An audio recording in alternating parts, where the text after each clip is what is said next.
Selamat sore semuanya. Perkenalkan, saya Muhammad Raihan.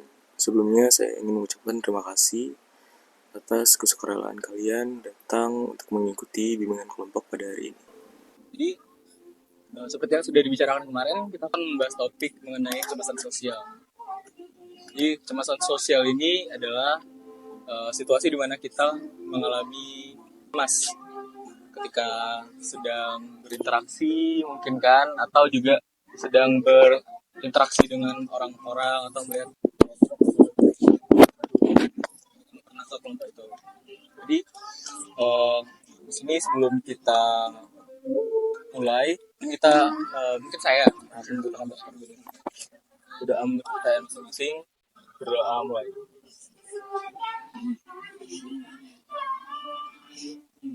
Doa selesai. Ya, kegiatan yang kita lakukan sore hari ini bisa menjadi kegiatan yang bermanfaat. Juga kita juga sesuatu hal yang baru lah dalam bimbingan kelompok pada hari ini. Oke. Sebenarnya agar lebih saling mengenal ya. Boleh nanti perkenalan dulu, menyebut nama, prodi dan angkatan juga. Boleh dimulai dari saya. Baiklah, perkenalkan semuanya, nama saya Muhammad Alidi Putra, saya dari Prodi Manajemen. Perkenalkan semuanya, nama saya Nanda Gabriela dari Prodi Gizi Angkatan 2023.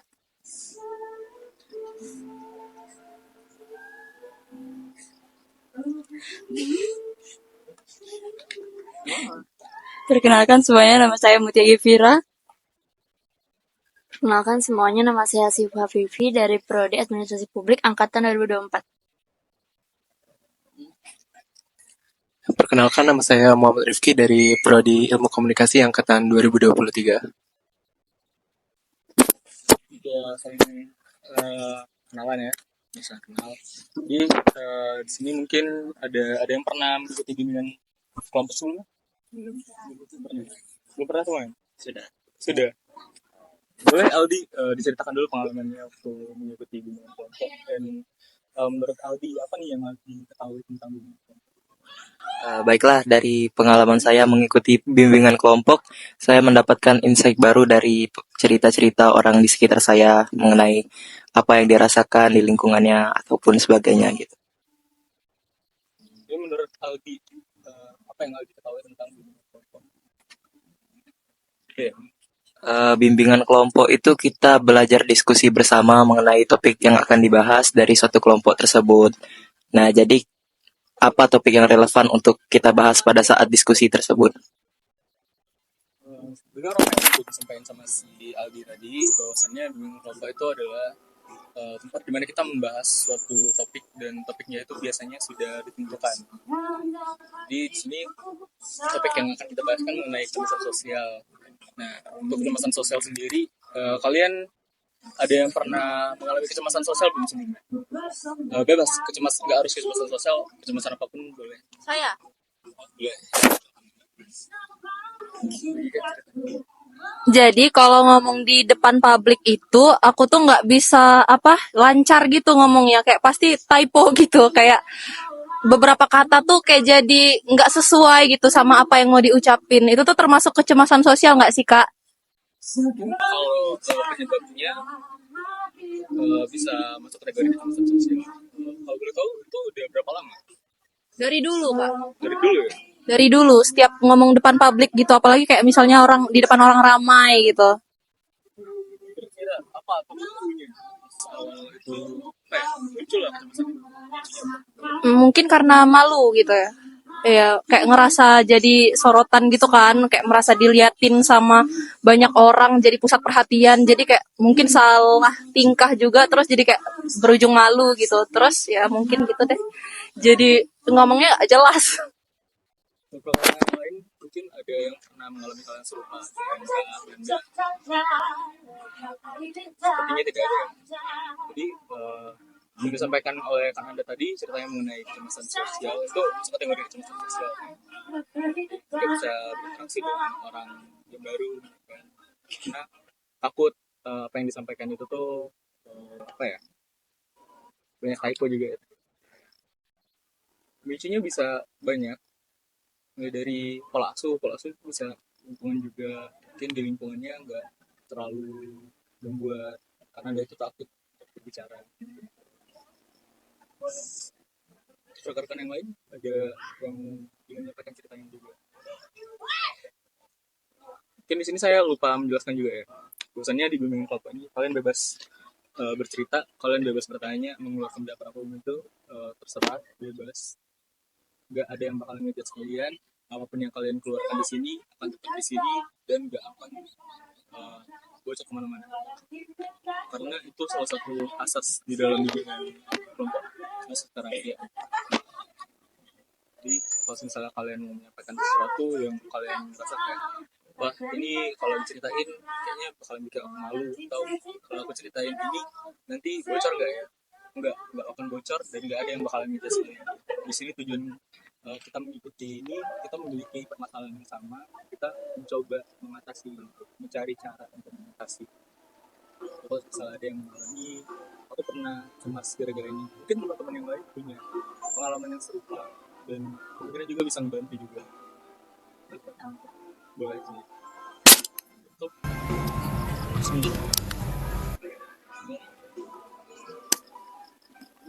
Mau sharing sedikit, aku itu juga punya kecemasan apalagi kalau mau ngobrol sama orang tua terlebih ayah.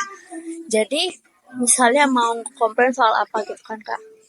Nah apalagi tentang kuliah kayak gitu-gitu segala macam, yang penting-penting kadang tuh baru mau ngomong tuh udah menggigil, gemeter, terus mau keluar air mata gitu. Nah ternyata tuh pas ditelusuri faktornya itu gara-gara emang dari kecil kan emang udah jauh dari ayah, kan emang fatherless kan. Terus abis itu sering dibentak, sering dimarahin. Jadi pas mau ngomong kayak ngutarin unek-unek atau apapun tuh nggak bisa, jadi diem aja. Nah aku mau tanya gimana sih caranya biar perlahan-lahan tuh bisa lancar gitu, gak yang kayak gini lagi gitu. jadi problem yang dirasain sama Devi tadi, gimana caranya biar lancar ngobrol sama ayah tadi, biar bisa lebih terbuka. Mungkin dari rekan-rekan di sini yang mungkin kurang dekat atau mungkin malah dekat dengan ayah, dari cerita yang udah dibagikan oleh Bibi tadi, ada nggak yang mau mengatakan? Boleh. Mungkin tadi dengar ceritanya tuh kurang bisa ngobrol gitu ya sama ayah. Karena kayak fatherless gitu ya. Nah mungkin Vivi ya namanya. Nah mungkin tadi Vivi tuh kayak terlalu menganggap kayak sosok ayah tuh kayak beda gitu. Makanya si Vivi tuh kayak ngerasa ya cara kamu memperlakukan ayah terus ngomong itu juga beda. Coba kayak disamain aja gitu loh. Misalnya kayak kamu ngomong sama mama gitu, ya anggap mereka tuh sama aja gitu. Jangan ada pembeda gitu yang bikin kamu tuh jadi sikapnya juga beda gitu. Menurut aku sih gitu ya. Ya sih. Masih ada atas pendapatnya, bisa jadi salah satu solusi. Tapi kalau lagi ngobrol sama ayah kan kadang terbata-bata ya. Alasannya karena lama nggak interaksi sama ayah, kurang dekat juga. Ini maaf sebelumnya, ayahnya ini ayah sambung atau gimana? Enggak, ayah kandung. Kenapa tadi bilangnya ayah fatherless? Ini loh kak, ayah tuh ada, cuma perannya nggak ada.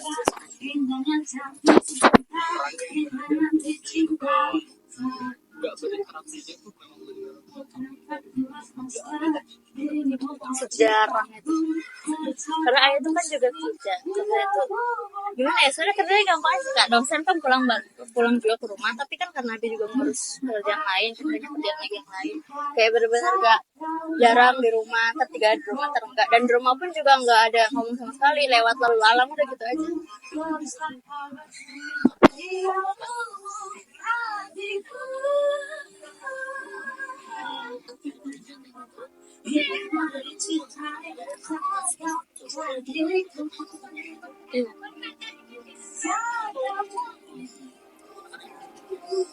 karena jarang mungkin kalau misalnya mau diganti, kamu sering nggak ceritain atau ngobrol dengan ibu?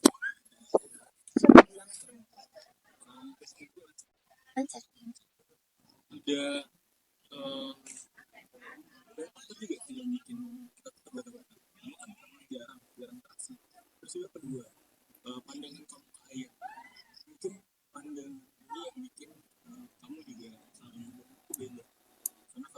berinteraksi. Jadi kamu ada nggak merasa kesel karena ayah ini jarang sama atau jarang ada? Kesel. Itu juga bisa jadi salah satu hal, karena kita udah gambaran soal ayah tadi. Jadi ketika kamu mau coba berinteraksi, karena ada gambar bentuk, cara berinteraksi itu beda. Ini mau misalnya yang mau berinteraksi coba dengan ayah, ini juga tunggu cara pandangnya. Kalau emang kamu benar-benar mau berinteraksi lagi, lupain hal-hal buruk dengan ayah walaupun itu susah, atau kamu bisa susah kan misalnya jarang berinteraksi terus tiba-tiba mau berinteraksi lagi, memori yang pas jarang ketemu itu tuh masih ada kan, ditumpuk dulu sama memori mungkin yang bagus pas sama ayah. Itu bisa jadi salah satu solusi. Jadi pandangan kamu tuh udah berbeda sama ke ayah, dan itu bisa bikin kamu tuh lebih nyaman kalau sama dia. Kalau orang yang lain ada yang mau membagikan pengalaman juga mengenai permasalahan ini. Dari saya, sebagai orang yang cenderung takut ditinggalkan, terkadang sikap-sikap yang diberikan kepada orang lain itu berlebihan. Misalkan meminta maaf berlebihan, atau memberikan sesuatu berlebihan, atau memberikan sesuatu yang ibaratnya tidak seharusnya kita berikan, seperti itu. Karena takut ditinggalkan tadi. Jadi karena takut ditinggalkan tadi, saya menjadi orang yang cenderung people pleaser, atau menganggap bahwa ya saya memohon seseorang untuk tidak pergi dari kehidupan saya karena saya merupakan seorang yang takut ditinggalkan, seperti itu. Jadi saya terbiasa untuk ya memohon seseorang untuk tetap tinggal di hidup saya atau tetap bersama saya, padahal ya seharusnya tidak seperti itu. Ini adalah satu masalah atau kecemasan yang selalu saya alami sejak dahulu, dan kemudian saya sadar bahwa seharusnya tidak seperti ini. Kecemasan saya.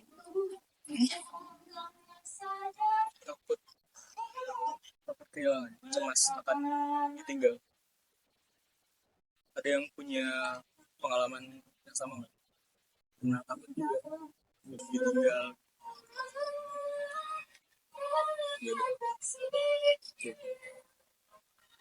Menurut kamu gitu, pemicunya itu apa?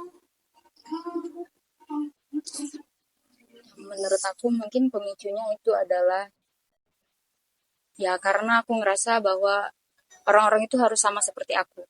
Kayak misal aku adalah orang yang sering meminta maaf, maka orang-orang juga harus sering meminta maaf kepadaku. Itu adalah bentuk kayak ya kalau aku stay, orang-orang juga harus stay. Ini adalah bentuk ekspektasi dari diriku sendiri sebenarnya, yang seharusnya diselesaikan. Sebelum-sebelumnya pernah mengalami kecewaan sampai hal yang Tentu saja mungkin itu salah satu penyebabnya kenapa tiba-tiba rasa kehilangan atau kehilangan kamu ngelakuin hal yang tadi yang disebut people pleaser, jadi memberikan apa yang bisa dijadikan ada orang itu itu karena takut kehilangan yang tadi. Salah satu hal yang bisa dilakuin yang tadi itu caranya juga harus tahu bahwa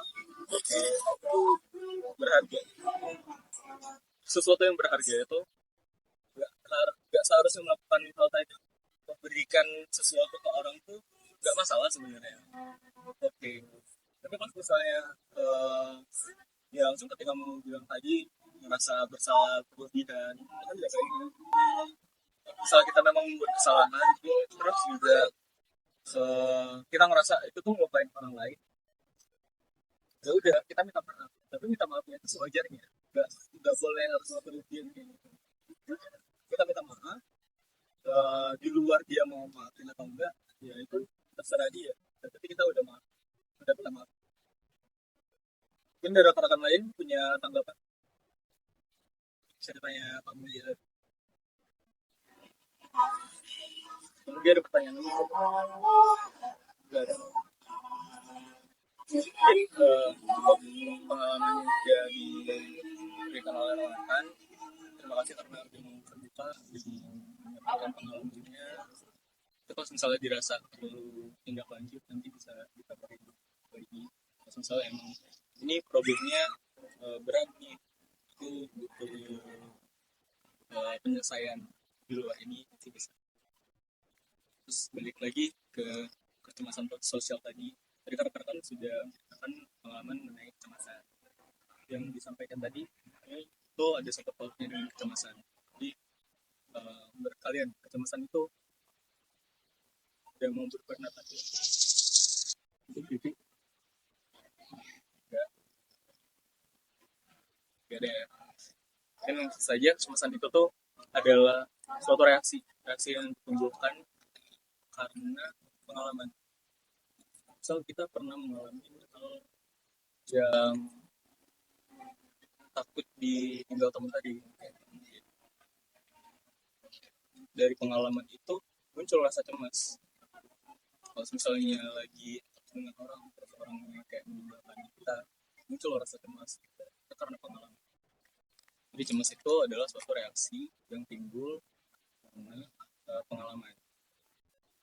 Terus kecemasan ini dikategorikan menjadi 3, yang masih ringan, sedang, dan berat. Yang ringan ini dampak dari kecemasan. Misalnya kita nggak tenang. Terus juga ada lagi yang kayak keringatan berlebih, ada. Terus misalnya kita lagi cemas. Kalau lagi cemas kita keringetan gitu. Masuk. Terus yang sedang tuh ya udah mulai celimut, nggak fokus sama apa yang harusnya dikerjain.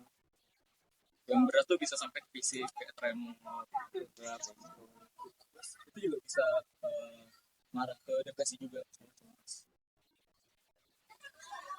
Kadang ada orang yang melampiaskan cemasannya tuh dengan cara apa ya? Yang penting gerak, badannya gerak, kan mulutnya ngomong, ada yang ketawa-ketawa.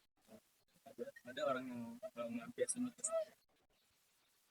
Kalau misalnya kita ngelihat orang yang lagi cemas, jadi caranya ada orang yang kalau lagi cemas tuh dia butuh orang lain. Ada orang yang nggak mau diganggu. Kalau misalnya kita lihat dulu orangnya kira-kira aman nggak kalau misalnya dideketin. Kalau lagi ada orang yang cemas, ya ditenangin, ya dirangkul, mungkin dideketin air minum atau dituntun lah, diajak kayak relaksasi, atur nafas gitu. Bisa. Terus lumayan banyak cara untuk mengatasi kecemasan. Caranya tadi relaksasi, terus juga bercerita. Kalau misalnya kita lagi kena cemas, panik, itu kita bisa ngubungin orang, cerita, aku ini kayak gini. Nah, dengan cerita itu kecemasan kita tuh bisa berkurang.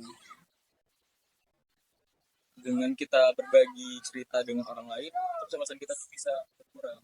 Kurangnya ya dengan temannya mendengar, mungkin temannya bisa memberikan solusi juga kan.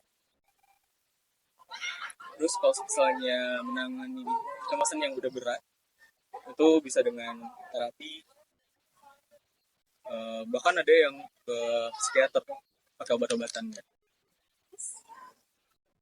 Dari penjelasan tadi, ada yang mau ditanyakan? Boleh lagi.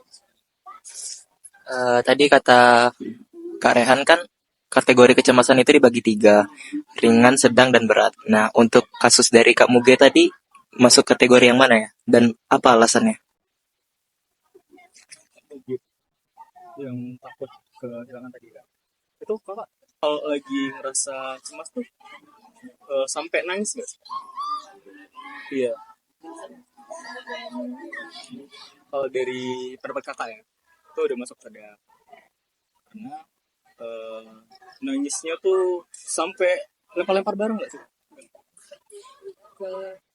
Mungkin lebih ke fisik. Melukai fisik. Enggak bisa jadi kayak misal karena udah mengarah ke fisik, maksudnya mungkin tetap ke sedang tapi yang dibiarin bukan bisa ke apa ya, jatuhnya depresi kan kalau dipikirin. Terus juga itu udah ke fisik tuh bahaya banget. Mungkin kakak bisa cari bantuan gitu. Saya ada kontak konselor kalau kakak mau, di bisa saya bagiin tuh. Alasannya kenapa ya, karena tadi dia mengarah ke fisik gitu. Ada lagi ke rekan yang lain cukup. Oke. Mungkin itu aja yang kita bahas ya, kan udah cukup. Dari rekan-rekan ada nggak yang mau menyimpulkan mungkin apa yang udah didapat dari bimbingan kelompok hari ini? Boleh sih? Enggak. Oke, nggak ada ya. Nggak apa-apa, nggak apa-apa ada. Mungkin semoga bimbingan kali ini bisa bermanfaat, dan kalau misalnya memang kalian masih ngerasa ada yang belum tuntas, nanti bisa diceritakan lebih lanjut. Kalau misalnya kalian memang ngerasa aku butuh bantuan lebih, nanti boleh kabarin aja. Semoga sekali lagi semoga bermanfaat untuk kita, ilmu yang kita dapatkan hari ini. Semoga bukan menjadi hal yang sia-sia. Terima kasih atas kesuaraannya karena sudah mengikuti kelompok pada hari ini. Dan saya akhiri karena dibuka tadi dengan membaca doa. Kita tutup juga mungkin membaca doa. Di sini saya minta bantuan gerakan laki-laki bagi yang ingin membacakan doa. Oke. Mungkin saya aja karena tadi saya yang buka, saya yang buka juga. Kita membaca doa, membaca masing-masing, berdoa mulai.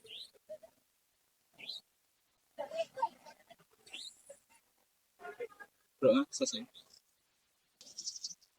Terima kasih semuanya.